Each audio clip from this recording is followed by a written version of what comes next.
ಶಿವಾಜಿನಗರ ಉಪಚುನಾವಣೆ ಸಾಕಷ್ಟು ಕುತೂಹಲಕ್ಕೆ ಎಡೆಮಾಡಿಕೊಟ್ಟಿರುವಂತದ್ದು. ಆ ಒಂದು ಕ್ಷೇತ್ರದ ಅನರ್ಹ ಶಾಸಕ ರೋಷನ್ ಬೇಗ್ ಅವರಿಗೆ ಟಿಕೆಟ್ ಕೈ ತಪ್ಪಿದ್ರೂ ಕೂಡ ಆ ಒಂದು ಕ್ಷೇತ್ರದಲ್ಲಿ ಭರ್ಜರಿಯಾಗಿ ಚುನಾವಣಾ ರಣತಂತ್ರವನ್ನ ಹೆಣೆದಿದ್ದಾರೆ ರೋಷನ್ ಬೇಗ್ ಅವರು. ಕೈ ಅಭ್ಯರ್ಥಿಯನ್ನ ಸೋಲಿಸಲಿಕ್ಕೆ ಬೇಗ್ ಮಾಸ್ಟರ್ ಪ್ಲಾನ್ ಅನ್ನ ಮಾಡಿದ್ದಾರೆ.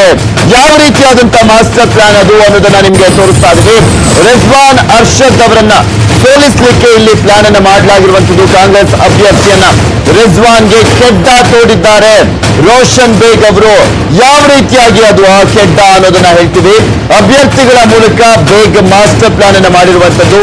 ಶಿವಾಜಿನಗರ ಕಣದಲ್ಲಿರೋದು ಟೋಟಲ್ ಆಗಿ 19 ಅಭ್ಯರ್ಥಿಗಳಿದ್ದಾರೆ. ಶಿವಾಜಿನಗರದ ಉಪಚುನಾವಣೆ ಆಕಾರದಲ್ಲಿ 19 ಅಭ್ಯರ್ಥಿಗಳಲ್ಲಿ 10 ಮಂದಿ ಮುಸ್ಲಿಂ ಅಭ್ಯರ್ಥಿಗಳೇ ಇದ್ದಾರೆ. 19 ಅಭ್ಯರ್ಥಿಗಳ ಪೈಕಿ 10 ಮಂದಿ ಮುಸ್ಲಿಂ ಅಭ್ಯರ್ಥಿಗಳಿರುವಂತದ್ದು. ರಿಜ್ವಾನ್ ಅರ್ಷದ್ ಅವರನ್ನ ಬಿಟ್ಟು 10 ಮುಸ್ಲಿಂ ಅಭ್ಯರ್ಥಿಗಳು ಕಣದಲ್ಲಿ ಇರುವಂತದ್ದು. ಅಂದ್ರೆ ರಿಜ್ವಾನ್ ಅವರನ್ನ ಸೇರಿಸಿದ್ರೆ 11 ಜನ ಆಗ್ತಾರೆ. ಜೆಡಿಎಸ್ ಅಭ್ಯರ್ಥಿ ತನ್ವೀರ್ ಸೇರಿ 10 ಅಭ್ಯರ್ಥಿಗಳು ಇರುವಂತದ್ದು. ರಿಜ್ವಾನ್ ಅರ್ಷದ್ ಅವರ ವಿರುದ್ಧ ಇವರು ತೊಡೆಯನ್ನ ತಟ್ಟಿದ್ದಾರೆ. ರಿಜ್ವಾನ್ ವಿರುದ್ಧ ಆಕಾರದಲ್ಲಿ ಕೈ ಕಾರ್ಪೊರೇಟರ್ನ ಪತಿ ಕೂಡ ಇದ್ದಾರೆ.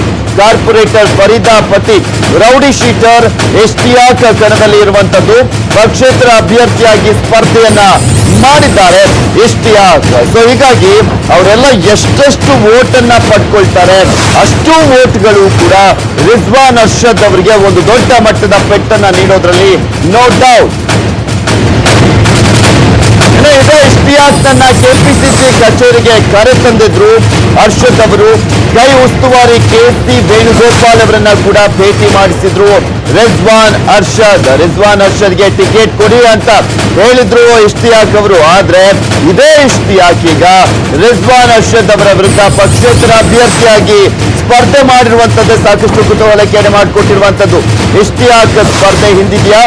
ಬೇಗ್ ಮತ್ತು ಬಿಜೆಪಿಯ ಮಾಸ್ಟರ್ ಪ್ಲಾನ್ ಅನ್ನುವ ಪ್ರಶ್ನೆ ಈಗ ಕಾಡ್ತಾ ಇದೆ. ವೋಟ್ ಡಿವೈಡ್ಗೆ ರೋಷನ್ ಬೇಗ್ ಅವರು ಮಾಡಿದ್ರ ಈ ರೀತಿಯಾದಂತಹ ರಣತಂತ್ರ ಅನ್ನೋದು ಕಾಡ್ತಾ ಇರುವಂತದ್ದು. ಶಿವಾಜಿನಗರದಲ್ಲಿ ರೋಷನ್ ಬೇಗ್ ಅವರಿಗೆ ಬಿಜೆಪಿ ಟಿಕೆಟ್ ಕೈ ತಪ್ಪಿತ್ತು. ಅದಾದ್ಮೇಲೆ ಬಿಜೆಪಿ ಅಭ್ಯರ್ಥಿಗೆ ಸಪೋರ್ಟ್ ಮಾಡ್ತಾ ಇದ್ದಾರೆ ರೋಷನ್ ಬೇಗ್ ಅವರು. ಯಾಕೆಂದ್ರೆ ಅವರ ಪರವಾಗಿರುವಂತಹ ಕಾರ್ಪೊರೇಟರ್ಗಳನ್ನ ಮತ್ತೆ ಅವರ ಬೆಂಬಲಿಗರನ್ನ ಅವರು ಒಂದ್ ಕಡೆ ಬಿಜೆಪಿಗೆ ಸೇರಿಸಿದ್ದಾರೆ. ಅವರ ಪರವಾಗಿರುವಂತಹ ಕಾರ್ಪೊರೇಟರ್ಗಳು ಬಿಜೆಪಿ ಅಭ್ಯರ್ಥಿ ಪರವಾಗಿ ಚುನಾವಣಾ ಪ್ರಚಾರದಲ್ಲಿ ಭಾಗಿಯಾಗ್ತಾ ಇರುವಂತದ್ದು. ಸೊ ಇನ್ನು ಒಂದ್ ಕಡೆ ಟೋಟಲ್ ಆಗಿ ಶಿವಾಜಿನಗರದಲ್ಲಿ 19 ಅಭ್ಯರ್ಥಿಗಳು ಸ್ಪರ್ಧೆ ಮಾಡಿದ್ರೆ ರಿಜ್ವಾನ್ ಅರ್ಷದ್ ಅವರನ್ನ ಹೊರತುಪಡಿಸಿ ಉಳಿದಿರುವಂತಹ 10 ಅಭ್ಯರ್ಥಿಗಳು ಮುಸ್ಲಿಂ ಸಮುದಾಯದ ಅಭ್ಯರ್ಥಿಗಳಾಗಿರುವಂತಹ ಹಿನ್ನೆಲೆಯಲ್ಲಿ ಇದು ದೊಡ್ಡ ಮಟ್ಟದ ರಿಜ್ವಾನ್ ಅರ್ಷದ್ ಅವರಿಗೆ ಹಿನ್ನಡೆ ಆಗುತ್ತೆ ಅಂತ ಕೂಡ ಲೆಕ್ಕಾಚಾರಗಳು ಆರಂಭವಾಗಿದೆ. ಈ ಮೂಲಕ ಕಾಂಗ್ರೆಸ್ ಅಭ್ಯರ್ಥಿಗೆ ದೊಡ್ಡ ಪೆಟ್ಟನ್ನು ಕೊಡ್ಲಿಕ್ಕೆ ಮುಂದಾಗಿದ್ದಾರೆ ರೋಷನ್ ಬೇಗ್.